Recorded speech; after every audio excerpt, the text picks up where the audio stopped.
Manchester United 3, Chelsea 4. Guys, welcome to a match reaction. I'm recording this pretty late. It is 2:20 a.m. in the morning, and I wasn't going to do this, but I think there's things that I want to get off my chest, things that I want to discuss. So let's get into it.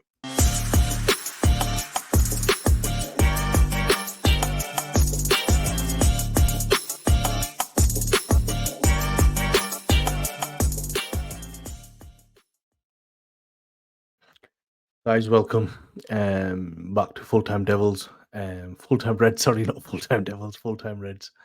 I just want to say firstly, thank you to everyone that subscribed, helped us get to around the 1400 subs mark. We really appreciate this. Without you guys, this wouldn't be possible. I thought I'd do this. It is 2:20 a.m. This will probably go out midday Friday tomorrow morning after the Chelsea game. Don't know what will happen in the morning, whether the manager changes or not. But I was going to break the game down and what I thought where it went wrong. I think, in my opinion, Ten Hag is setting the team up to just go and do what they think they want, whatever they want to do.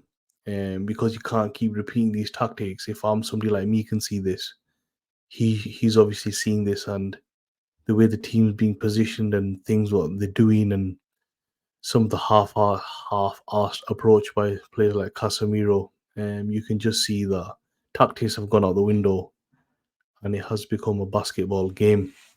I felt throughout the game United just lacked control, but so did Chelsea.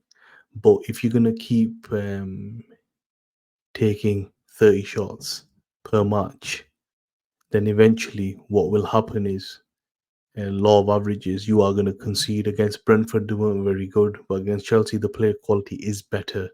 Hence why um, we conceded 4 goals. Also, the same mistakes keep happening in regards to the cutback at the back. We keep the guy Conor Gallagher goal was a cutback, and the Cole Palmer fourth goal, again, edge of the box stuff, which we just fall asleep on corners. I think his subs weren't very good. Also, in my opinion, I think Rashford didn't add anything to the game. I think Garnacho should have stayed on. I personally thought Bruno should have gone off and Mount should have come on. Mount looked really sharp when he did come on. But regarding the manager, in my honest opinion, I think I have no doubt he will go on to be a really good manager wherever he goes. And I've been a huge backer of him for a very, very long time. But I feel this is his maximum. I don't think he can do any more than what he is doing. I don't think he can improve the team any more than he is doing.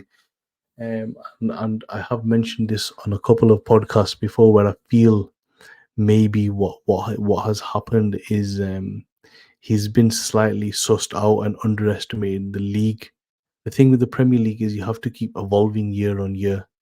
And I think last year he was new, so managers didn't really know how to play him. And I think this year they have. I know injuries haven't helped, but other teams have had injuries. I remember Tottenham coming to Old Trafford with their second-rate midfield and playing us off the park. So we can't really keep saying injuries. At some point, we have to start looking at the issue, and I don't think the players have thrown him under the bus like they did with Solskjaer, because they are trying for him. I just think it's the way we're being set up and it's the way we're being coached, and unfortunately, in my opinion, he will pay the price, because Jim Ratcliffe was there yesterday, and he can't be happy with that. And I don't see how he goes into next year, um, with the thought going into next season as his last season without signing a new contract. Because if he starts the season really badly and loses a couple of games, the pressure is going to be on. So you've done a whole summer with him, taking his input on players, even though he won't have the final say. And then you start the season, you're going to have to get rid of him. Or he could have a really good season, which I just don't see happening. Also, um, there's a lot of managers on the market right now, and going into September, November, December, they might not be on the market. And I think this is his maximum level. I just don't think he can give you any more in the Premier League than what he's doing. He's trying his best, and this is it. If is his best good enough is another question. I think Sunday is the Liverpool game. Um, going back 2 weeks ago when we beat them, again that was very similar to the Chelsea game. Liverpool didn't take their chances, so I think it'll be interesting to see how he kind of sets us up if he's still in the job by then. But if you concede that many chances to Liverpool a second time round, they'll take you to the cleaners. And all season we've not seen a change of tactics. And I think senior players need to start taking a look at themselves as well. The likes of Bruno and others who are captains, and you can't be s- setting up teams at corners the way you are. You have to be aware and have players in position.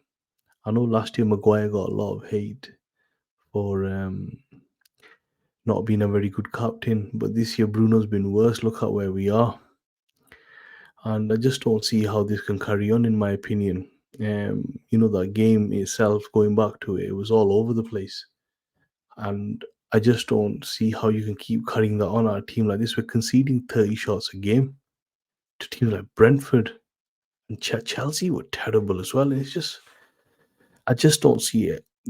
I hope things can change. I hope he can change it, but I haven't been given any confidence in his approach and his tactical setup to me that tells me that he can succeed.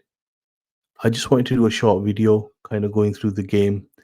I'm going to try to do more videos, guys. Please subscribe and help follow us. Do leave your comments below, and thank you very much for listening. I really appreciate it.